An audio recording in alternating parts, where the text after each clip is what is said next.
Olá pessoal, nosso segundo módulo, o desvirtuamento da razão.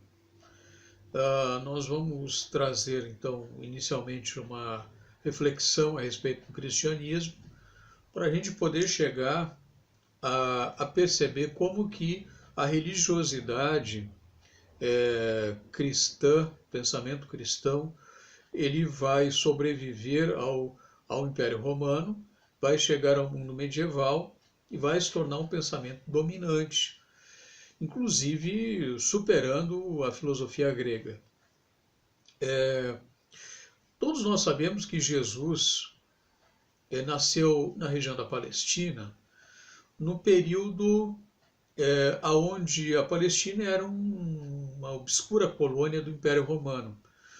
E Jesus nasceu e viveu no período de dois imperadores romanos, que foram o César Otávio Augustus e o imperador Tibério, num território que era ocupado por hebreus.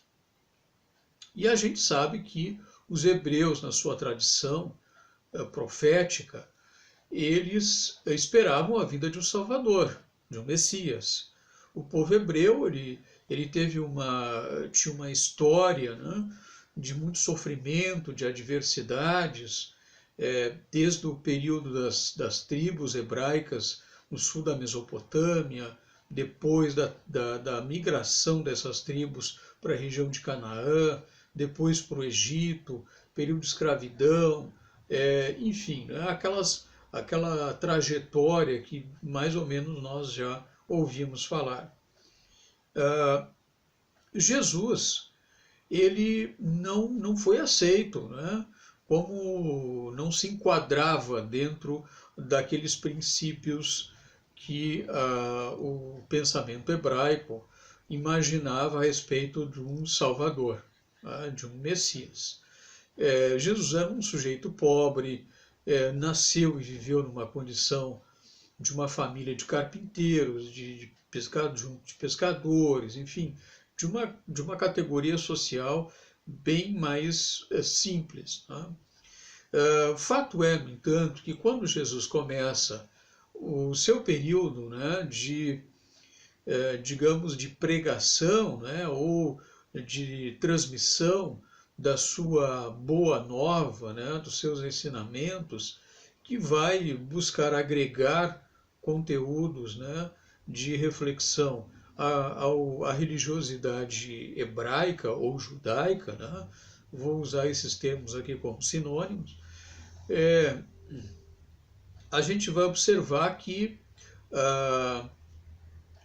Jesus ele vai apresentar elementos interessantes, importantes, né, dentro daquela cultura, daquele contexto histórico bastante embrutecido, né, como como a questão do amor, da compaixão, do perdão e etc. Né. Na verdade, Jesus ele viveu, né, e morreu judeu.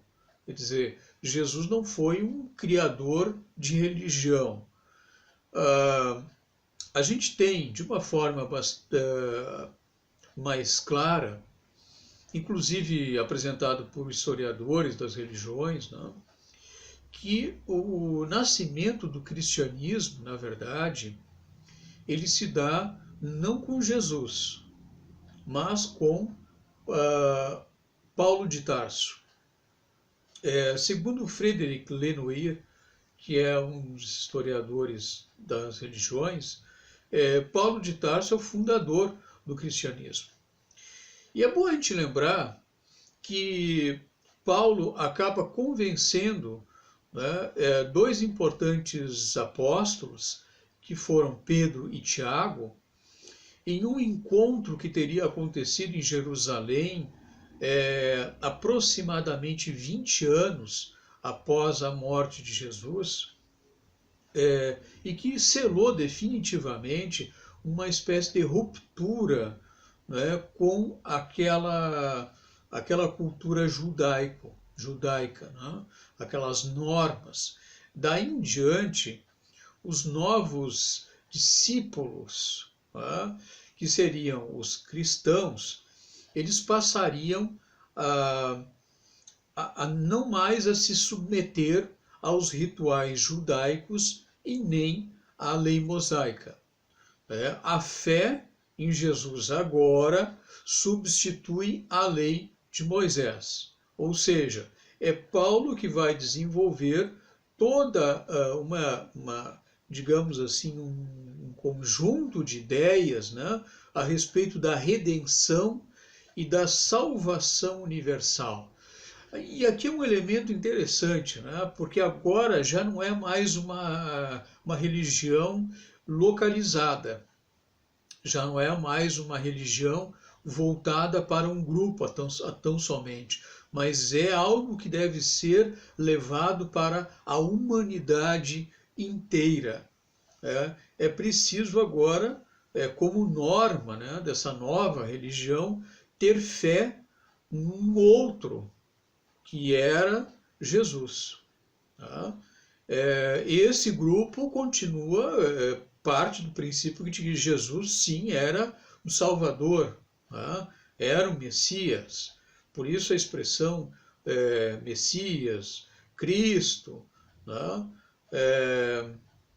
E, portanto, a partir de Paulo, né, com Paulo que se encontram os germes daquilo que a gente poderia chamar de uma teologia da encarnação de uma espécie de homem-deus, né, que, embora seja necessário se esperar, né, o fim do primeiro século e a escrita do Evangelho de João, essa perspectiva ela vai se tornando mais substancial. Ou seja, a igreja cristã nasce com Paulo de Társio. Tá? E é com Paulo também que os primeiros desvirtuamentos, né, do pensamento de Jesus também começam a acontecer. No século IV, no Império Romano, já começa a sentir, né, os primeiros sintomas de uma grande crise que vai destruí-lo enquanto entidade política. Né? Então, há uma crise dentro do Império Romano, na verdade, é uma série de crises. Existem crise moral envolvendo os imperadores, existe uma crise religiosa, que é o próprio crescimento do cristianismo dentro do Império, há uma crise do escravismo, há uma crise das fronteiras, a partir da tentativa de invasão do Império por povos germânicos e eslavos, e o cristianismo, tá, de Paulo de Tarso começa então a ser, digamos assim, mais beneficiado nesse contexto. Bom, no século III, né, ou melhor, no século IV, né, no início do século IV, em 313, né, o imperador Constantino, ele vai ser bem conhecido por estabelecer o chamado Edito de Milão, né, nessa data, no ano 313. Esse Edito de Milão, ele permitia com que os cristãos eles passassem a expressar livremente os seus cultos, os seus encontros. Os cristãos não seriam mais perseguidos, porque antes o eram, né, pelo governo romano, e o cristianismo enquanto religião passa a ser reconhecido dentro do Império Romano. Ele não se torna religião do Estado romano, isso vai acontecer um pouco depois, mas ele já é algo livre. Por que Constantino faz isso? Não era porque Constantino era bonzinho, nem porque Constantino se converteu e aceitou o cristianismo como uma religião, porque ele, enquanto um dia anterior, ou em alguns dias anteriores a uma batalha de conquista, ele viu o sinal de uma cruz e depois, então, ele venceu essa batalha e achou que aquilo então era um sinal, uma coisa assim. Não, nada disso é mito. Tá? Constantino estava vivendo num império decadente, permeado de crises sociais. E como todo bom governante, ele imaginou que os cristãos, como sendo já um grupo muito já abrangente, poderia ser um ponto importante de apoio para ele politicamente dentro do império. Então, a questão de Constantino liberar o cristianismo, ela se dá muito mais por uma via política do que por uma via religiosa, certo? Esse é um dos pontos para a gente destacar. A partir desse contexto, né, nós vamos ter em 325 o Concílio de Nicéia. E nesta cidade, onde vão se reunir os bispos, né, já havia uma organização aqui dessa igreja cristã, né, que vai ser comandado pelo próprio Constantino. Tá?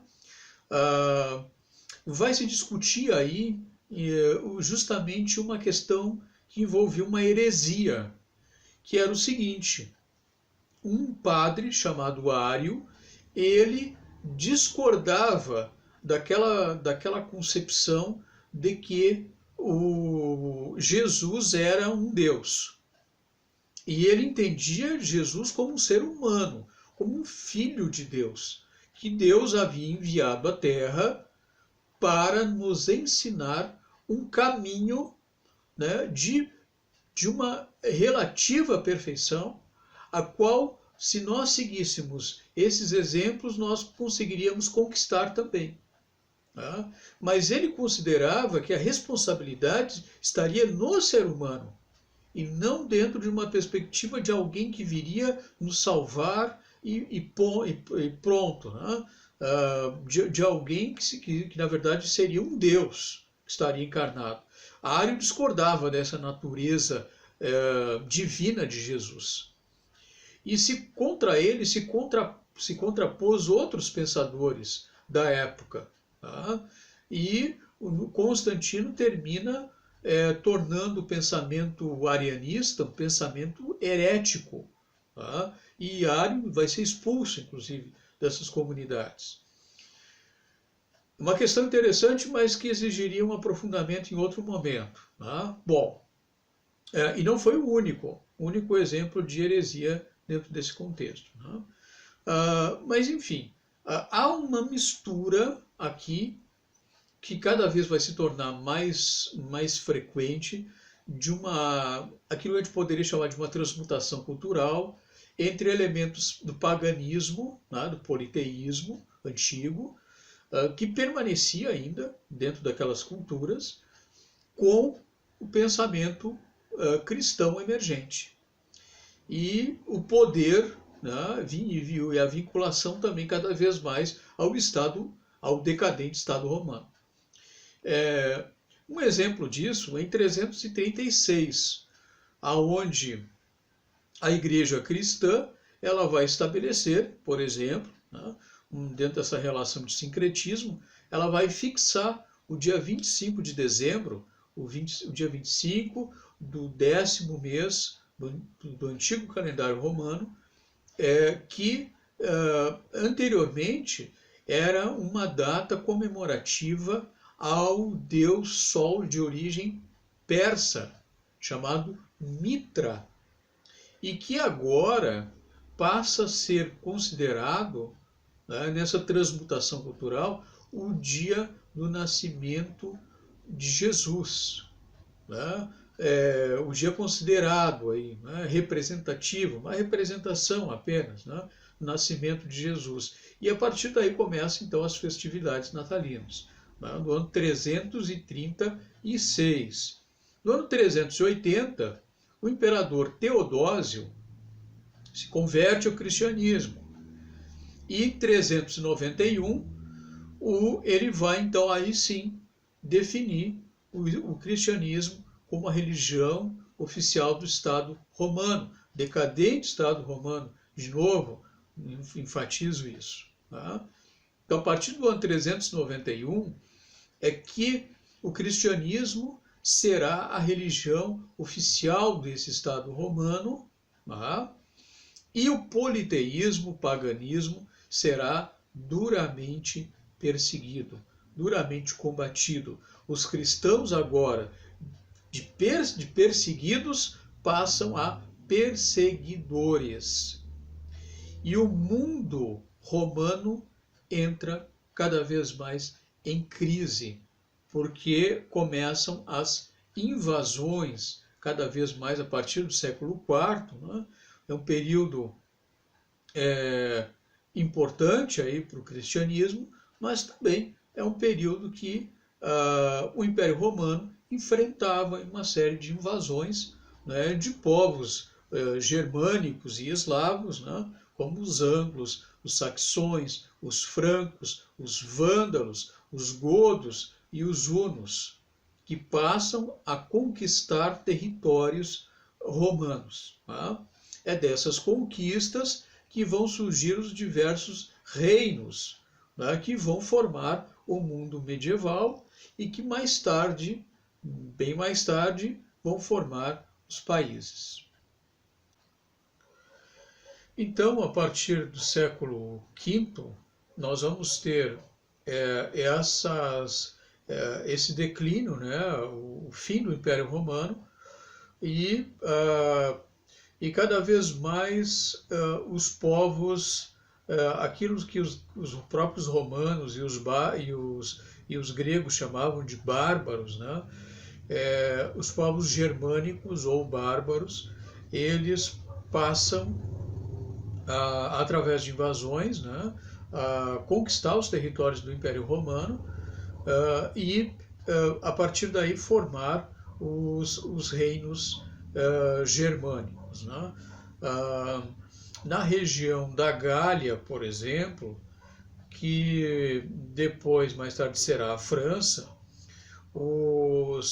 os francos, que justamente da onde, né, vem o nome França, os francos, que eram tribos, né, terminam conquistando, sob o comando de Clovis, que vai unir as diversas tribos, conquistam territórios, né, os territórios da Gália.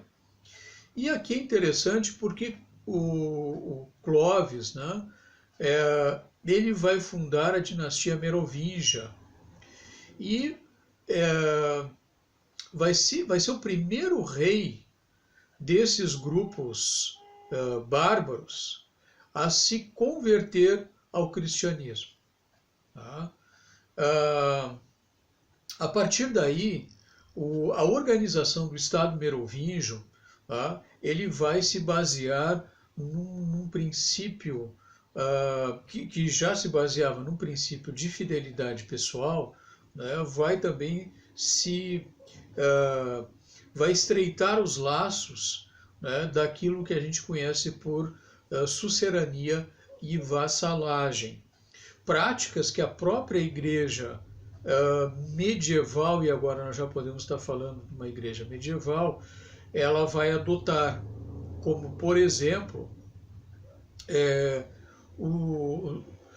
dentro do reino, né, dos francos, quando o rei ele concedia um benefício a um cavaleiro, que esse benefício poderia ser um título de nobreza, ou poderia ser uma extensão de terras, por exemplo, tá? Esse cavaleiro que recebia o benefício, ele precisava seguir um ritual, né? Havia uma cerimônia onde o cavaleiro se ajoelhava na frente do rei, não é? Precisava recitar algumas palavras, enfim, havia um cerimonial aí para consolidar a relação entre o sucerano, essa relação de fidelidade entre o sucerano, que era o rei, que era quem doava o benefício, e o vassalo, que recebia o benefício e que passava agora numa relação de dependência a prestar fidelidade ao rei ou ao reino toda vez que esses de alguma forma precisassem da proteção ou da assistência, né, de um cavaleiro. Então, vejo que essa relação de sucerania e vassalagem, inclusive com essa prática de se ajoelhar, vai ser absorvido pela igreja medieval. E ela vai adotar essa prática, né? Os fiéis são uma espécie de vassalos, né? Eles passam num cerimonial religioso, eles passam a se ajoelhar, né, diante do altar. O altar que representa o Senhor, né? O sucerano, que nessa configuração estava associado a Deus. Tá? Então Deus passa a ser o grande sucerano, certo? Então essa prática de se ajoelhar, ela vem dessas relações de sucerania e vassalagem, né? Desse período aí do início do medievo. Com a morte do Clovis, o reino dos francos ele passa a ser dividido em quatro regiões. Numa dessas regiões, aliás, as regiões com nomes bem estranhos, né? Essas regiões uma chamada Neustria, outra Austrásia, outra Aquitânia e outra Borgúndia. Tá? Da Austrásia, no século VIII, vem um dos filhos, né, que é o Carlos Martel. O Carlos Martel, ele vai depois também ter o seu filho, vai fazer o seu sucessor, né, chamado Pepino o Breve. O Pepino Breve é coroado rei dos francos. Tá? Ele vai fundar, na verdade, uma nova dinastia, que é a dinastia carolíngia, tá? Em função do Carlos, em função do pai. Essa dinastia carolíngia, ela vai estreitar os laços entre a igreja e o império, a igreja e o rei. Tá? Então, o que vai acontecer a partir daí? A igreja medieval, ela vai utilizar o poder político militar do rei para manter os seus privilégios e a sua própria unidade espiritual. E o império, né, ele vai se associar à igreja para tentar respaldar, né, o seu próprio poder político e através de um respaldo, digamos assim, espiritual. Então nós vamos ter dois elementos que vão se cruzar, né, vão um atender ao interesse do outro. Então, a partir daí nós vamos ter um Estado, cada vez mais os estados medievais, eles são estados religiosos. Há uma mistura entre religião e política. Tá? As duas se complementando e uma apoiando a outra. Então, a partir desse contexto, né, depois da sucessão do Pepino Breve, o filho dele vai ser o Carlos Magno. Com o Carlos Magno vai renascer no Ocidente aquele ideal de uma Europa unificada, né, sob um fundamento de um império universal e cristão.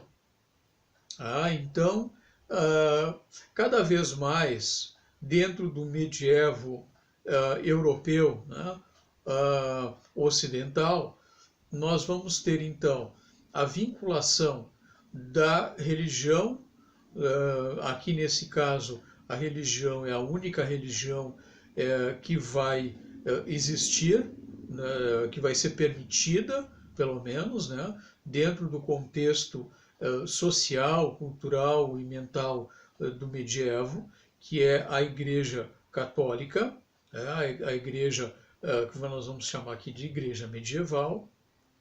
O cristianismo, portanto, é a única instituição que sobrevive do Império Romano às invasões dos povos germanos e eslavos, tá? E durante esse período, esse longo período da Idade Média, então, que vai aproximadamente entre o século V e o século XV, né, praticamente quase 1000 anos, há uma dominação, há uma unidade religiosa que vai marcar os quadros, digamos assim, do pensamento ocidental. Então, tudo aquilo que sai fora, tudo aquilo que for, todo tipo de pensamento, de ideia, que sair fora, ou que de alguma forma não conflituar com os interesses religiosos dominantes, ele vai ser considerado uma heresia. E a heresia é algo que passa, que deve ser combatido. Portanto, aqui nós temos o domínio de um pensamento religioso, nós temos o domínio de um pensamento único, no sentido religioso, e que esse pensamento está muito associado também a toda uma relação que as teologias e que os teólogos que vão, digamos, formar duas importantes escolas dentro do pensamento religioso medieval, uma no início, ainda do século III, século II, século III, século IV, século V, que é a patrística, aonde os chamados padres, né, os pais da igreja, são aqueles primeiros teólogos, pensadores cristãos que vão sistematizar os ensinamentos daquilo então que vai ser a religião cristã, também chamada a partir daí de filosofia cristã, e depois, a partir do século XI, século XII e tal, século XIII, a escolástica com Santo Tomás de Aquino. Então aqui nós vamos ter alguns pensamentos, né, que vão buscar também apoio na filosofia grega, principalmente na filosofia platônica, com Santo Agostinho, ou na filosofia aristotélica, com São Tomás de Aquino.